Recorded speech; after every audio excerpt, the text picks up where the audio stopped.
Hello, and welcome to another episode of the ArenaCraft Podcast, a show dedicated exclusively to Magic the Gathering Arena. I'm one of your hosts, Arjuna.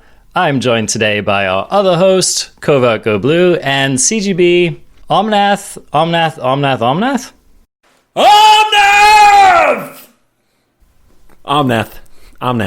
Yeah, Omnath, dude. Omnath. Bro, Omnath. Omnath.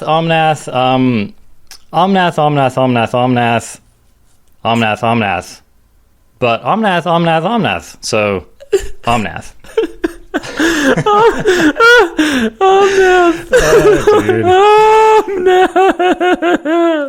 Omnath. We bring to you another week in the arena.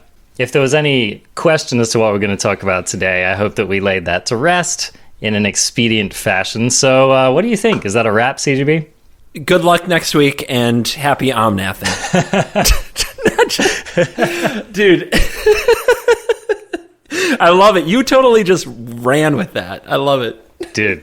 This is why we podcast together, man. It's a thing. So today, we're going to check in on the standard meta game. I don't know, man. Why don't we start just like with a check-in of our weeks? Because I think that's probably going to be a good barometer for how things are going. What have you been up to, CGB? Oh, we already did the check-in on my week. All right. It's covered. Good to go. There's been a lot of experimentation, and there's been a lot of Omnath. Although I will say, there was this period. So since we talked about the ban announcement, that was the last you heard from us, and I don't know if you had this experience. There was like maybe you were playing limited the whole time. There was like a 2-day truce. Oh, you know? Yeah. Just for some reason, Omnath disappeared from ladder for about 2 days. And the play queue, too. I made a video where I was trying to mill an Omnath deck, and it took me 2 hours of recording to play against one. And when I finally queued into it, it was an 80-card Yorion Omnath deck. Oh, my God. The justice. So yeah, there was a truce. It happened. For some reason, like, everybody took a chill on Omnath for a minute, but by Friday it was back, and today it's just everywhere. Play queue and ranked, just everything all the time, and in the metas of the tournaments going on this weekend, which I think we're going to make some time to talk about. So my week was the 2-day truce of confusion, and now the return to the grind that is battling Omnath in every conceivable place that it could be played. Yeah, you know, the main shift I noticed was that I went from facing more Omnath ramp lists to facing more Omnath adventure lists. And that was pretty much the only noticeable change for me in the Omnath meta game. Did see some more rogues lists pop up. You know, they got kind of a second lease on life with the banning of Uro. So, but other than that, it's just Omnath all the way down, man. So I spent the week playing limited and some standard. I've been playing this Boros party deck, Boros Party Time, and actually been having some fun with it and some success on the ladder. So maybe we'll talk about that a little bit as well. There's been a number of tournaments that have happened recently that I think have been fairly revealing. So do you want to just dive into our tournament meta games? Yeah, we can definitely dive into that. Would you like to start with some of the, like, there's a Red Bull Untapped qualifier, I think, that happened, and I haven't looked at the meta for that yet. The CFB one, for sure, I want to spend some time on, but maybe we can do a quick warm-up. Yeah, let's do the Red Bull, for sure. This was the Red Bull qualifier for France. Let's have a look. What do you think is going to be the most played deck? What do we think it's going to be? Wow. CGB, am I reading this correctly? This is a tournament in which Omnath was not the most played deck in the field?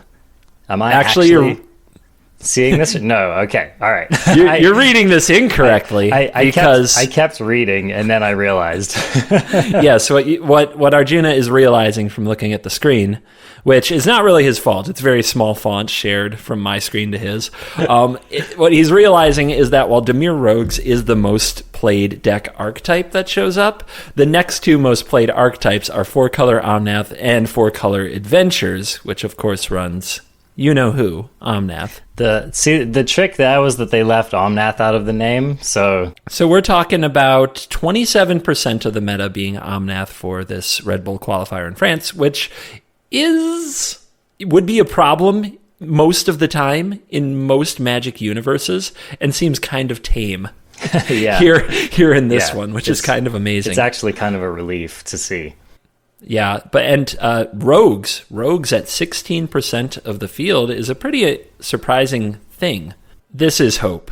This is optimism, and now I'm going to crush it.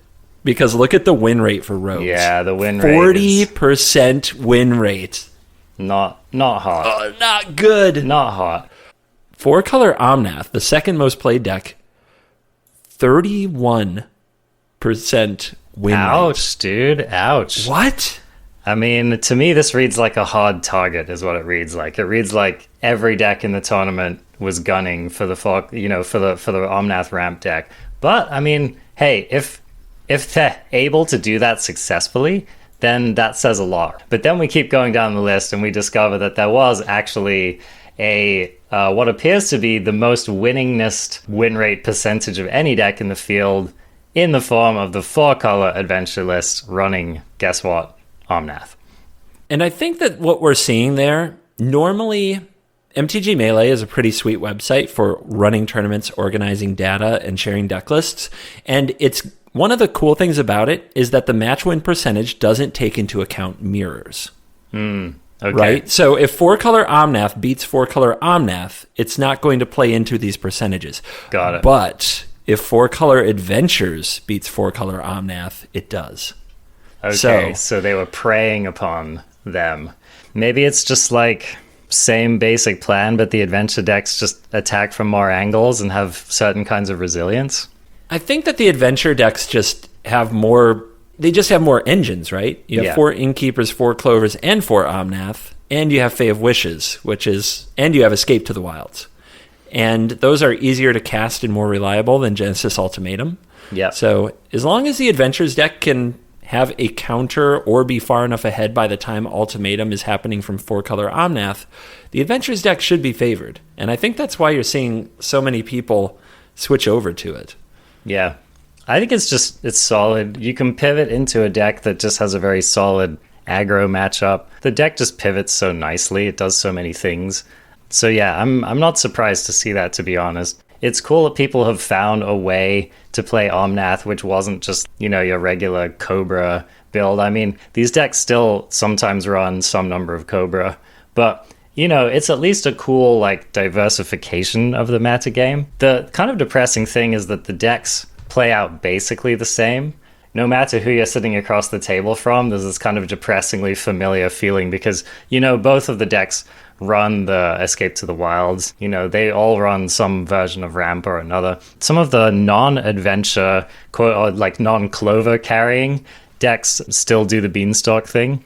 So there's kind of a lot of similarity in the list, but it's at least nice that we have 2 Omnath decks in the format and not just one. Omnath. I don't know if I call that nice. Omnath. I think that the biggest difference between the two is, to me, in an unprepared format, 4-color Omnath is best because you just throw everything on the battlefield, and if the opponent doesn't kill the Cobra or the Omnath and the Escape and the Ultimatum, it's like by turn 5 you've either won the game or caused a rage scoop from how long your turn is taking. And 4-color Omnath is, 4-color Adventures, I would say. We know how the adventure deck plays out. It's just sitting there, staring at them get a little more ahead every turn because all their cards are 2-for-1s. Every card in their deck is at least a 2-for-1. So every single card they play, it feels like, ugh. Well, let's sample this game that you just let me in on before we started the podcast, CGB. I believe that you had a turn 4 Resolved Beanstalk Giant into a turn 5 Ugin against one of these Omnath decks, and it wasn't even remotely close to enough. Thanks for bringing that up. I was I cleanse the palate when I come out to make content. I regret letting you even see how that went. So yeah, when I shared my screen with Arjuna, I was slamming an Ugin to wipe a Felidar Retreat, a Kenrith, a Terror of the Peaks, and like a Lotus Cobra while attacking with a Beanstalk Giant on turn 5. And I lost that game. Yeah. Yeah. You had literally onboard lethal next turn with an Ugin and a fat frickin' giant, and the opponent untapped, and it was just not even close from there. So yeah, have fun reliving that one, CGB. Thank you. I'm sad now. Maybe since I have to be sad, maybe you will be happy, because the 4th most played deck with a very respectable win rate is... Yeah, mono green aggro. Good old... it's funny because at this point, it's Old Faithful, you know what I mean? It went from being the upstart corner case aggro deck in the format to I think it's basically replaced mono red. I think it's kind of playing that same role of the lean, mean, straightforward aggro deck that's trying to beat you down and just get the game over with as quickly as possible. I don't know. I'm happy to give the torch of the hero to mono green aggro. Just side note, Rumty rode this deck to number 1 in the what was it, the Bubblegum 5000 challenge. I don't know if you guys have seen this, but Jason Florent, now for a couple of months in a row, has been encouraging people to race to number 1. Rumty has done so now twice in a row with mono green in standard. So that's pretty impressive, I gotta say. Yeah, congratulations to him for sure. Now, what do you think of the world with no questing beast? I actually think it's kind of cool. I think that questing beast...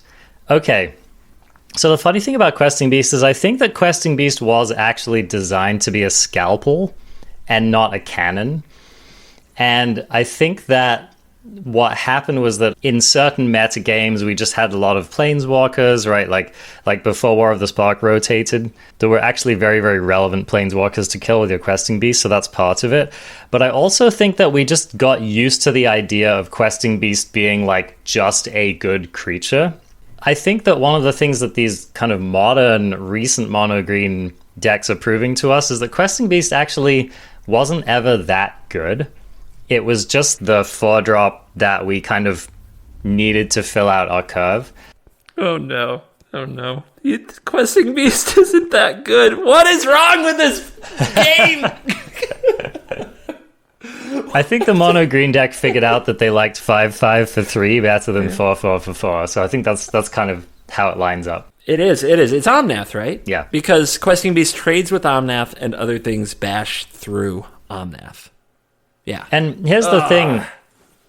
So in theory, Questing Beast would be good against cards like Felidar Retreat. The problem is it's not, because they just buff the creatures once, and then your Questing Beast is just laughable. So if we had a token generator that was just crapping out 2/2s, like, I don't know, Field of the Dead, then that's one thing, right? But if the 2/2s are just constantly getting countered and stuff, you just can't beat Questing Beasting basically at all. Yeah, for those who aren't in on the list either, because obviously we didn't run it down, but if you look up Roomty's list and what he sped run number 1 Mythic, it's kind of weird. I know that for a while, Questing Beast was completely out of the main deck and in the sideboard, and then I saw a version with none in the sideboard either. Just out. Just relegated, buddy. Yep. You're back to the small leagues. Yeah, back to draft. Yeah. Play your Questing Beast in limited, noob. Brawl, baby. That's my Brawl commander right there. Happy to see Mono Green living its best life. Now, as the podcast's preeminent control mage, I'm curious if you spent any time with this list that, Croaky's popularized Grixis control. Dude, so I was watching his stream. I think it was yesterday. Yeah, yesterday morning. And I saw him get mythic with it, just terrorizing the ladder.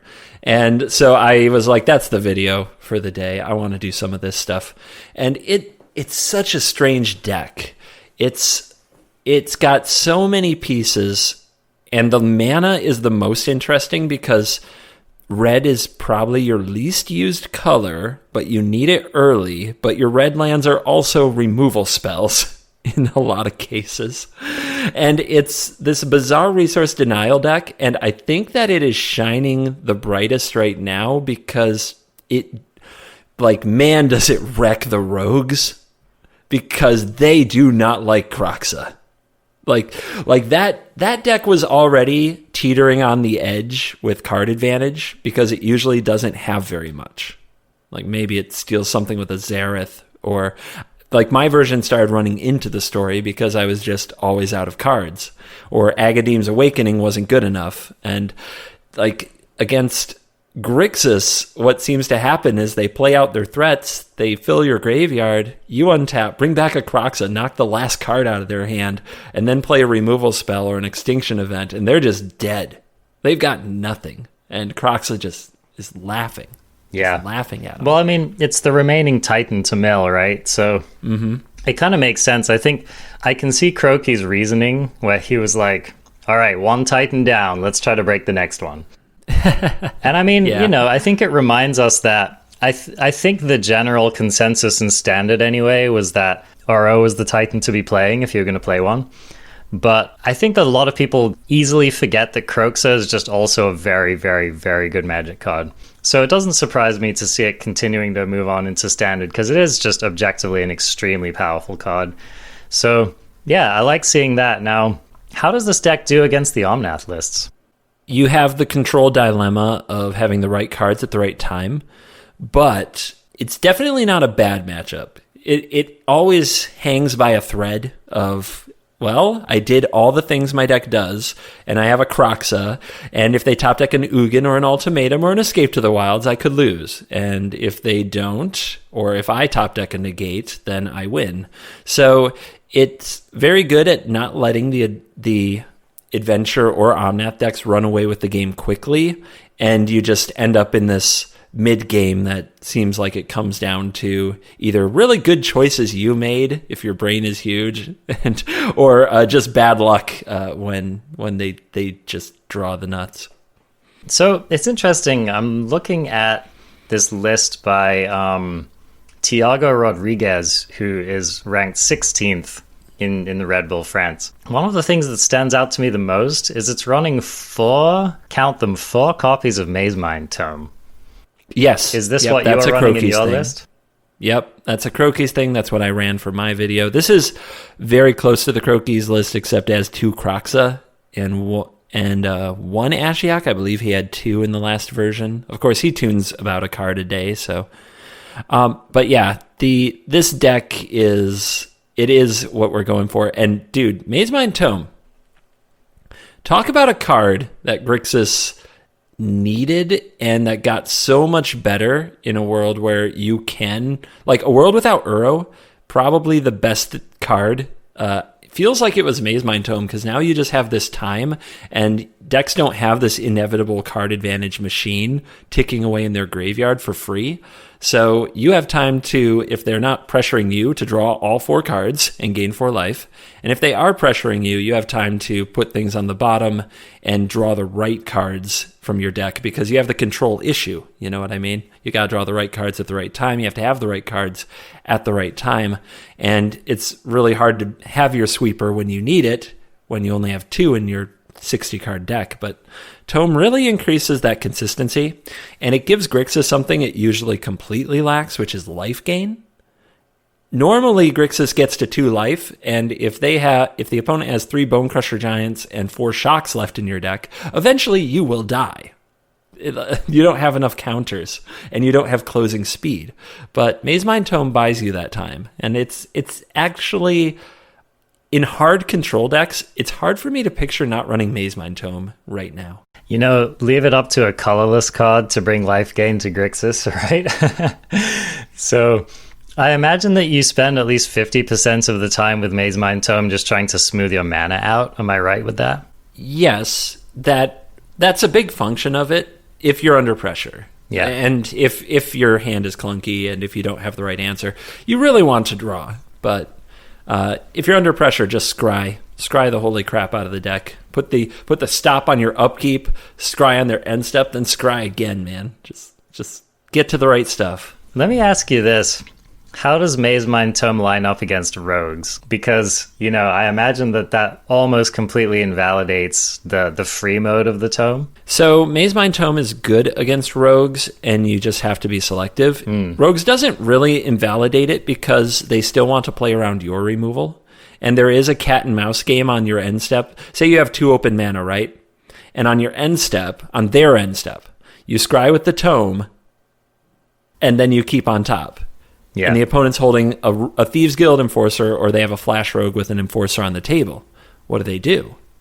Yeah, that's true. So they mill you, and then they open themselves up to removal or whatever, right? Yeah, they can go for it, but then you might untap an Extinction event and get both the creatures. Nice. Oh, it's that wonderful head game that you enjoy so much, Covert Go Blue. Oh, I do. I do love it. But I will say also, Tome plays a huge role against rogues. If you can hold off their initial creatures or just keep their initial creatures from being good, like if Thieves Guild Enforcer stays a 1/1, if Merfolk Wind Robber is just fueling your Kroxa, like you don't have to kill those right away. So if you have time and you get to activate the tome, like I said, rogues and card advantage don't mix. Every card you get up on them is a big deal because they have to close the game most of the time. There are some builds. There are the Into the Story builds, but I don't think those are nearly as popular as here's my 20 rogues, go face. That's one thing I noticed even just playing my Boros list against the rogues list was that they peter out really quickly. I found that in the aggro matchup, sometimes you just get a couple of creatures down and they have a bunch of understated stuff and they just can't really even keep up with you on that front. So yeah, that definitely, definitely a house of cards, shall we say, has been my experience with the deck so far. All right, what other lists stood out to you from this tournament? Let's go to the first place list because I think the winner is going to blow your mind. Abzan Aggro. Abzan Aggro. That's not Abzan Aggro. I had to read that twice to make sure. Okay, we are having an MTG Melee moment. Oh, no. It says Abzan Aggro. It's not Abzan Aggro. Oh, when what you click letdown, on it, man. I was so ready to get into some weird list that spiked a tournament. We're no stranger to love. You know the rules, and so do I. Anyway, we got rickrolled, and it's actually Rakdos. Okay, I mean, that's still an interesting choice, though, so pretty cool. What the heck is this? So we're looking at a Liliana Waker of the Dead for Magmatic Chandler. And now, remember when we reviewed this card, I think we both thought it could be good, but I said that it was the discard effect. You had to find a way to make the discard effect good. So I'm already excited. There you go. Liliana right there. For Kroxa, Titan of Death's Hunger. We were talking about how good that is against rogues and just how it is the leftover amazing Titan. For Mire Triton. For Bonecrusher Giant. 2 Terror of the Peaks. There's a combo I haven't seen much of. Interesting. Terror Kroxa. With no apparent way to cheat it into play either. Not yet. Murderous Rider, Rankle Master of Pranks, 2 each of those. 4 Tamaric Calls the Dead. And then we've got the Batterth Gulf Mashing Land that I can never say right. Bloodchief's Thirst, Agadeem's Awakening, one of those. And then we have, in the instant category, 2 Spikefield Hazard, 2 Hagra Mauling. So a whole bunch of the land. There's a lot of the flip land here. 2 Heartless Act, a Shredded Sails, which that was in the Croquis Grixis list as well. That's a destroy target artifact or deal 4 damage to a flyer or cycle it. Got to kill those clovers, man. And then 19 other land. Some Temple of Malice, some Castle. I mean, this is Rakdos self-mill mid-range. What is this deck? It's been a while since I've seen a deck as spicy as this, and especially since I've seen a deck as spicy as this take down a tournament.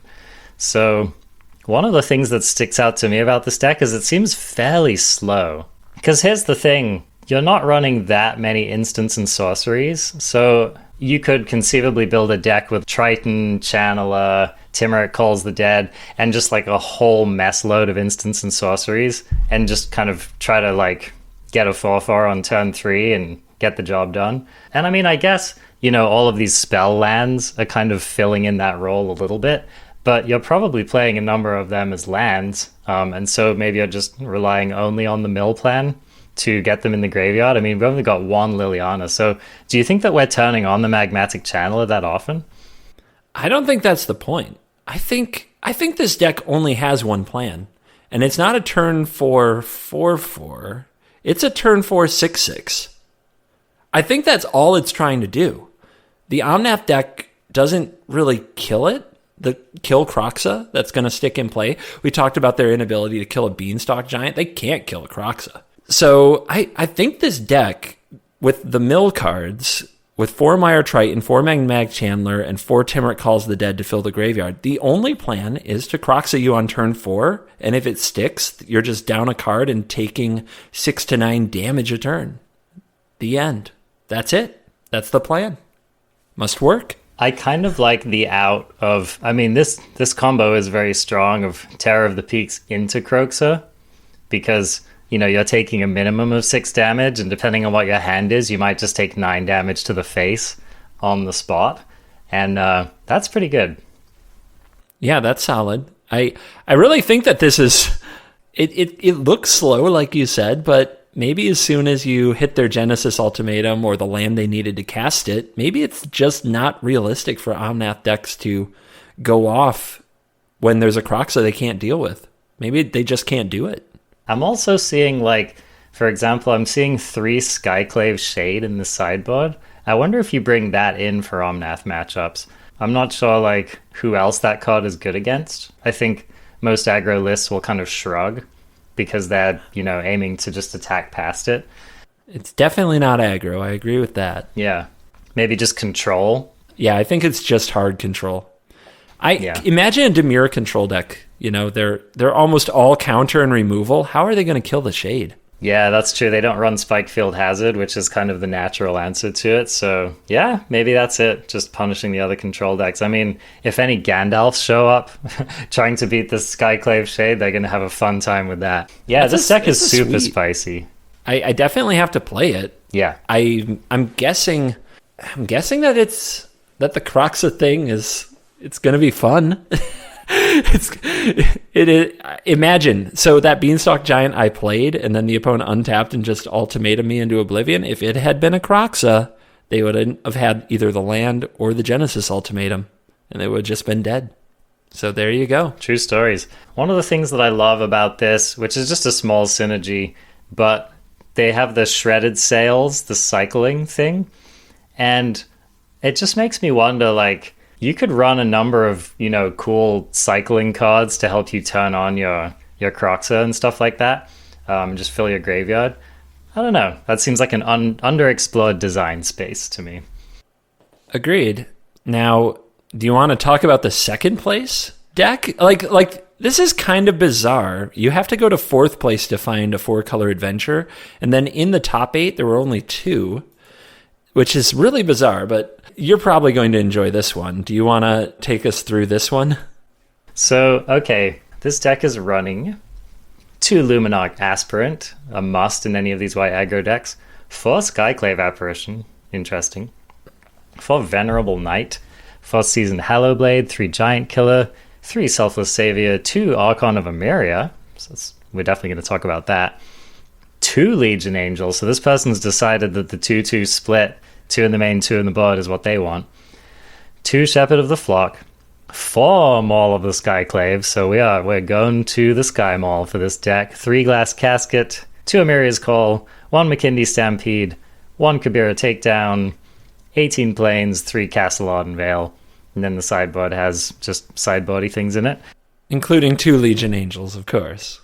And actually, yeah, 2 Idols of Endurance in the sideboard, which is a card that you and I both swore no one would ever play unironically in Standard. So it's kind of interesting, man. What? Who are you playing that against? Is it to punish control? I think it's Rogues. Yeah, I guess Rogues, right?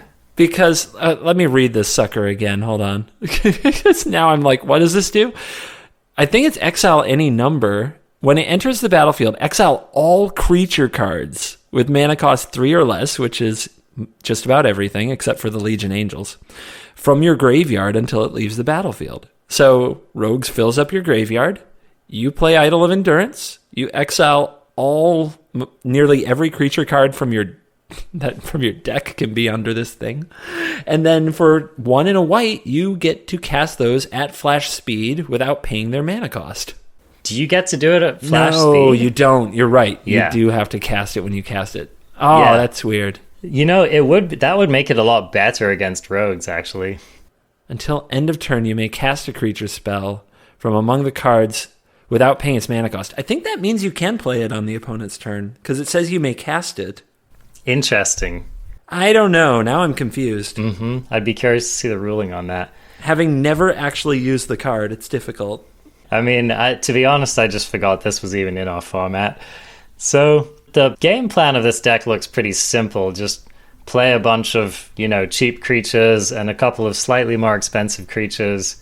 And it does have a little bit of that, little bit of that control the opponent while doing so thing. The Skyclave Apparition and the Archon of Emeria are kind of running that small amount of interference that you need. And the Giant Killer, of course, probably really good against these mono green decks, and does kill an Omnath. So, I don't know. This list definitely reads to me like it might have been better with a couple of elephants in it, but here we are.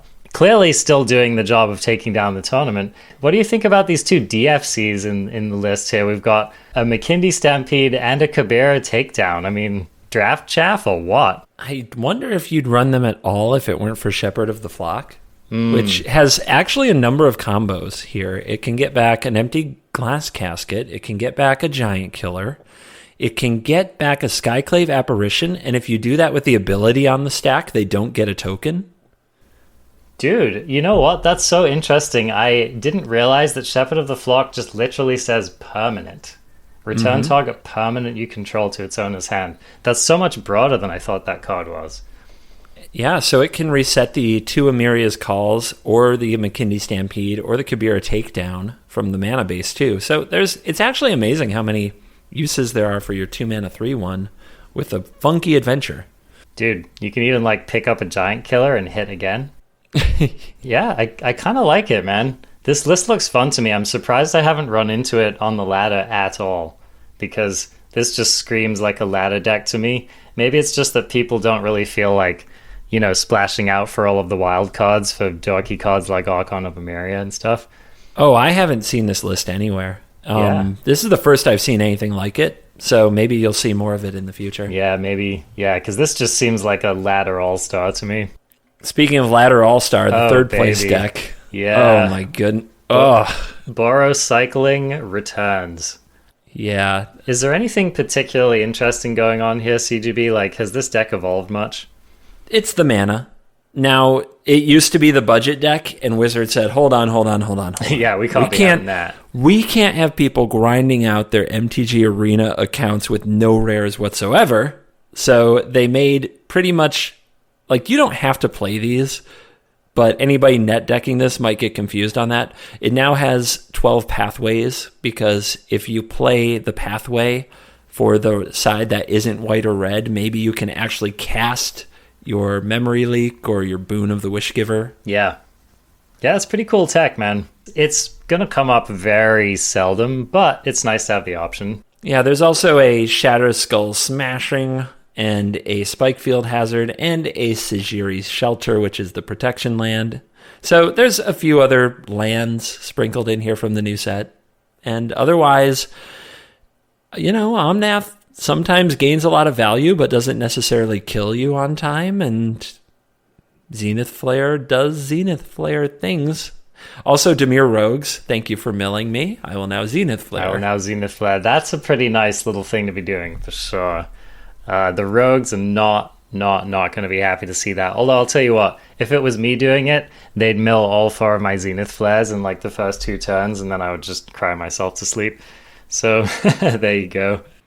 Should we switch over to the Channel Fireball one? Yeah, let's look at the CFB tournament one and see what's going on there. But certainly a spicy freaking tournament, man. Yeah, that was that Red Bull was not what I expected, especially at the very top, kind of some rogue stuff. Not rogues, not Demir rogues, some rogue Some decks. actual rogue decks, yeah. Yeah, some things that people don't have on their radar that might inspire some testing to see if it's for real. And switching over, this tournament is in progress right now, so we might be able to look down the list of the undefeateds and find something interesting. But the Channel Fireball Clash, which is open to everybody for just $5, and I believe it's a 10K tournament prize pool.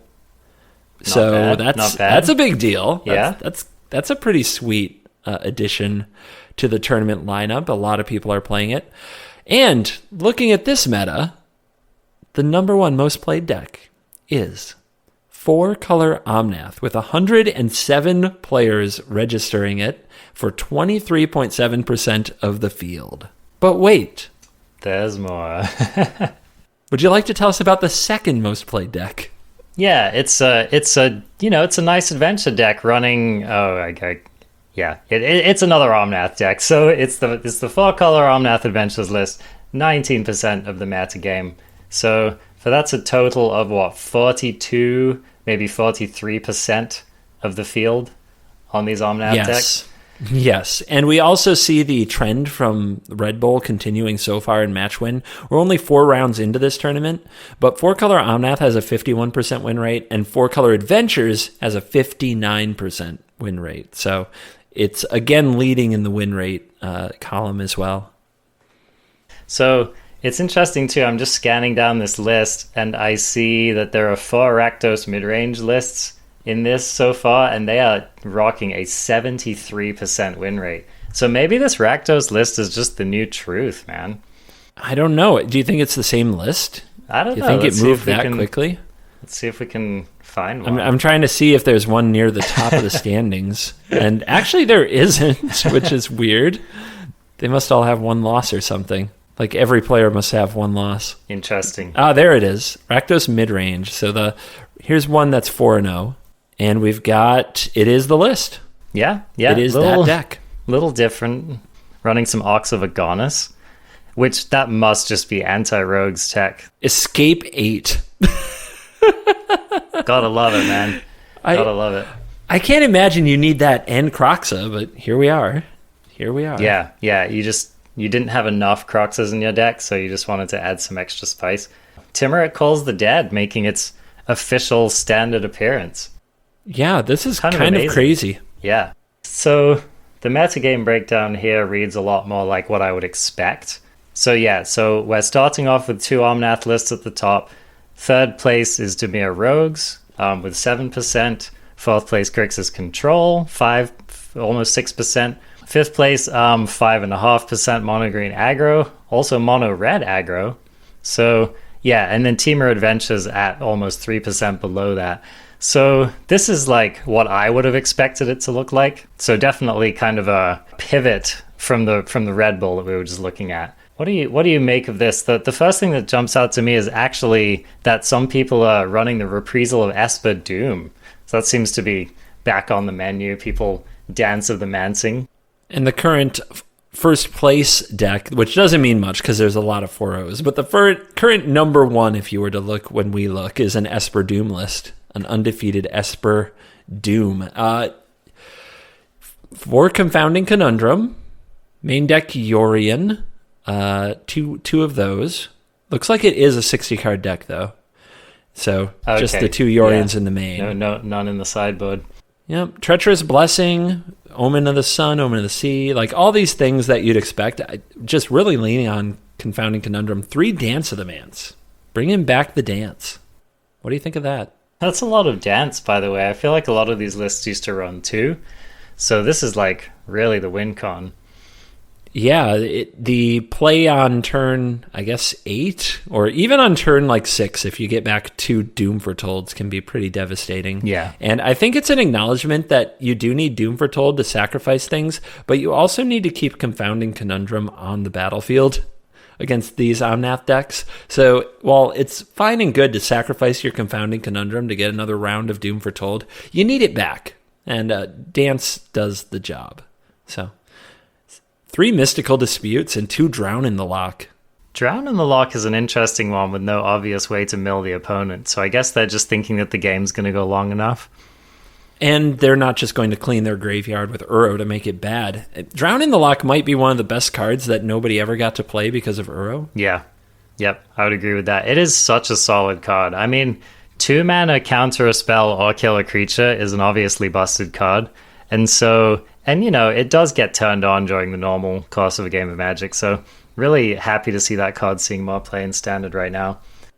I will say, otherwise, aside from that Esper Doom deck on top, looking at the rest of the top of the standings is quite the experience with 4-color Omnath, 4-color Omnath, 4-color Adventure, 4-color Adventure, 4-color Omnath, 4-color Omnath.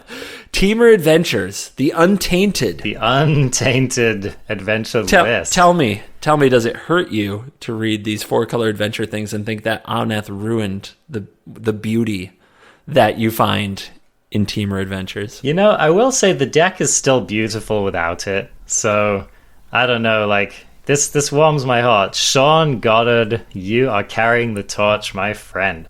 This deck definitely got better with the inclusion of the DFCs. I think that's the main thing the deck gained. And there is something really nice about just the pure list. I don't know, the Omnath lists do make it a bit more clunky, and there are definitely compromises. And so, I think that there is something to just playing the original list. It's such a strong deck, you could easily get there. Oh man, this tournament broke Sandy Dog.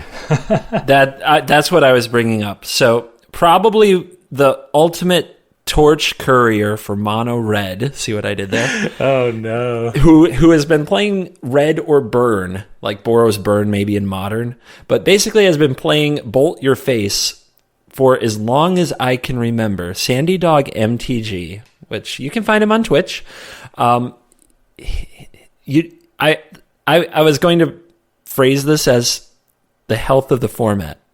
How do you feel about the health of the format where Sandy Dog isn't playing mono red? It can't be good, right? It can't be good. It's kind of embarrassing, to be honest. He's running 4-color Adventure, and it's the end of the era, man. Yeah, how the mighty have fallen. Oh, man. Oh, my gosh. And how about this? 2 spots in the sideboard for Chainweb Arachneer. Oh, man, that is a rogue killer, my friend. That spider frickin' devastates the rogues decks. It's so good, he's willing to play less Fae targets to have it available for the matchup. Yeah, that is like a definite standout all-star. It's almost like they've been planning this or something. Pretty gas, I gotta say. I do think that if you ignore Uro, I think it's a pretty cool job by the design team to build these escape cards that are mostly draft chaff until they push rogues just far enough, right? Yeah. When they finally push rogues far enough, it's like, okay, every deck now needs to scramble for an escape card. Every deck needs to have something up their sleeve.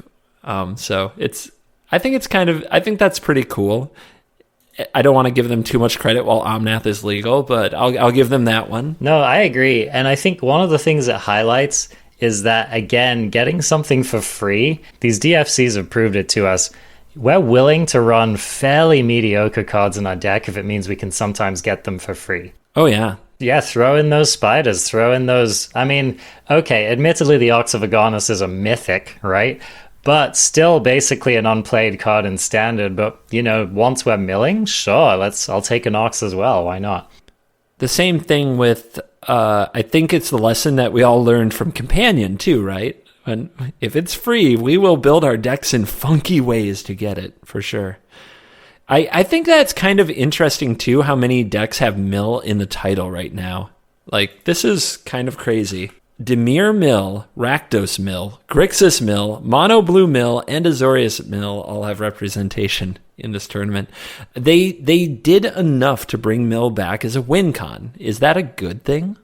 So am I to deduce that any list that has mill in the name is trying to kill the opponent via milling? Oh, I don't know, man. Rakdos Mill? That can't be true, like right? Rakdos Mill, that's gotta be not the kill your opponent with the mill plan, right? Well, and here's the other thing as well. One of the things you're not able to see, unless you actually look into these individual lists, is what the win conditions are in the Omnath lists. So people actually have been running these crab versions of the Omnath list, which are using milling the opponent as a main win con. So that could be one of the things that's kind of invisible from looking at the metagame breakdown, that if you were to dig into some of these lists, you would see the crab plan. Now, I don't know if the crab is still a popular win con in these Omnath lists, but that's just something to note as well. That's true.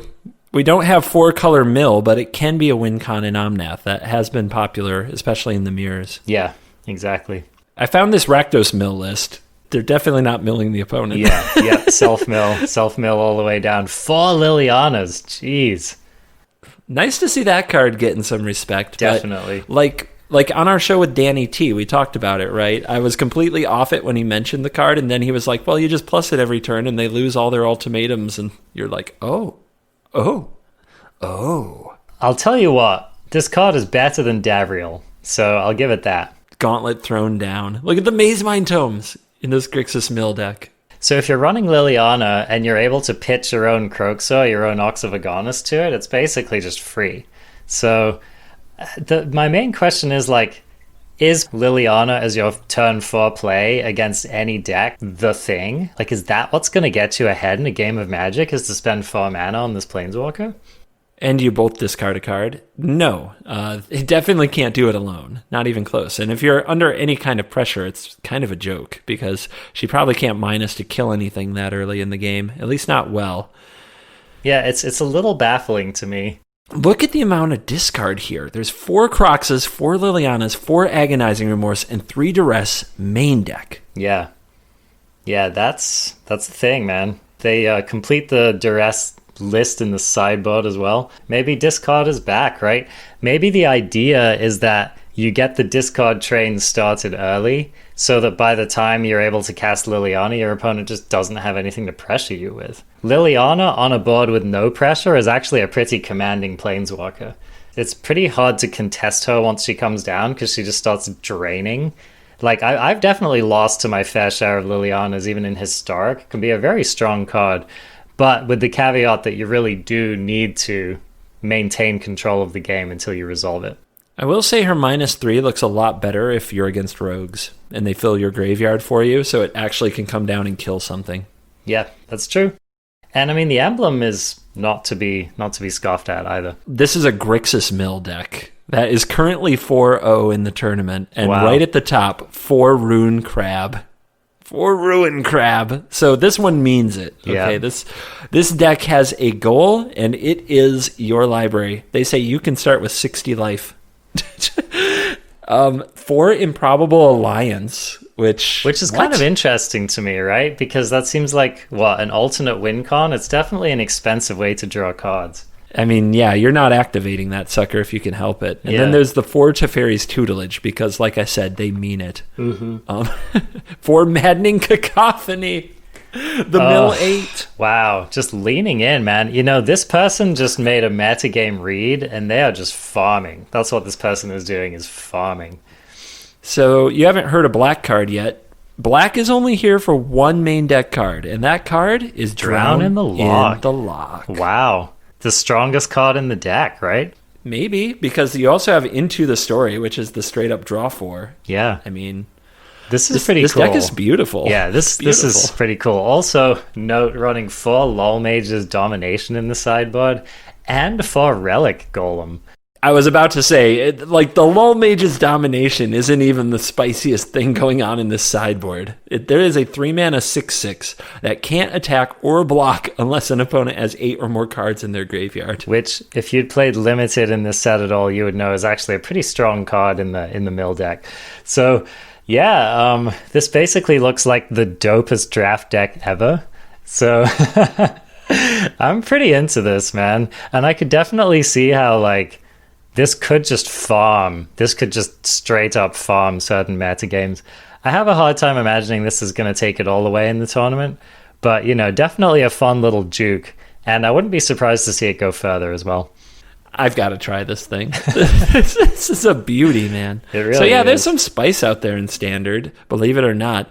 This absolutely bizarre weird meta where it revolves around this one card that is so insanely broken actually opens up these strange angles to attack from, like just emptying their library or just emptying their hand and ignoring the other things, like, I don't know, the battlefield. Because aggro is almost pointless in a world where they gain 4 life with every land they play.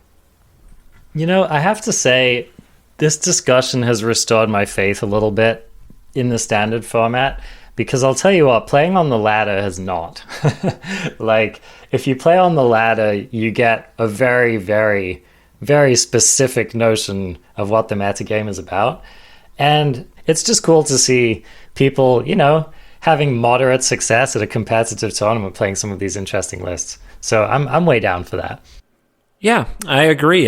And I'm curious to see what takes it down. I would love for it not to be Omnath. I would love the win rate for that to fall off, because these unique and very original ways of attacking the deck. I think what scares me is, like, I'm glad they are there doing their thing, but I don't know if they're going to succeed, because it feels like with a 4-color deck that's pretty much pure card advantage, which both versions of the Omnath deck are, it feels like they'll find a way to shore up these matchups if they care about them. So I want to see how this develops, and if there is a clear predator for Omnath, or if Omnath is really just a pivot away from dominance at every turn. Yep, I think it's a very good way to put it. And let's just be clear as well. The Red Bull France tournament, it kind of tells you something. So, okay, it's easy to look at a tournament like that and be like, only 2 Omnaths in the top 8. I guess everything's fine and balanced. What you're not seeing is the amount of hard targeting which is happening, and the amount to which the metagame is still entirely warped around that card. And so don't let this fool you, and definitely don't let the disinformation campaign from Wizards fool you. This is an Omnath format through and through and through. And I have not seen any evidence that suggests that has changed yet. So I think that even if we see less of these Omnath lists in the top 8s moving forward, like, it's still Omnath's world, and we're still all forced to live in it. And I certainly have not seen any deck or archetype to suggest to me that Omnath is not still the most important card in Standard. On that note, I've got a very serious question for you. All right, lay it on me. Omnath, locus of creation. Gas? Oh, no. or ass. No. Oh, no. All right, so from a, do I want this on the battlefield under my control perspective, it's about as gas as it gets, all right?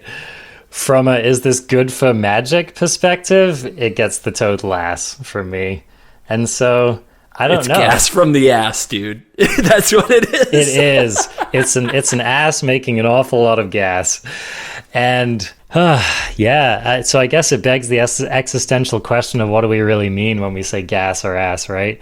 I'm going to have to go with ass ultimately. Gas in Magic is ultimately is Magic fun? So I want Magic to be fun. I want it to be interesting. I want it to provide new challenges on a daily basis. For me, that's gas, right? Cards that help that to happen are gas. Cards which are running in the face of that are ass. And so for that, I think I have to give Omnath the ultimate thumbs down, complete ass. Any additional thoughts on that? My additional thoughts is I don't think I've ever yelled so much on a podcast. That's what this has pushed me to. But other than that, I mean the only thing I have left to say to you, my friend, is Omnath. Omnath. Omnath, Omnath, Omnath. Omnath. Omnath. Omnath, Omnath. Omnath, Omnath. Omnath.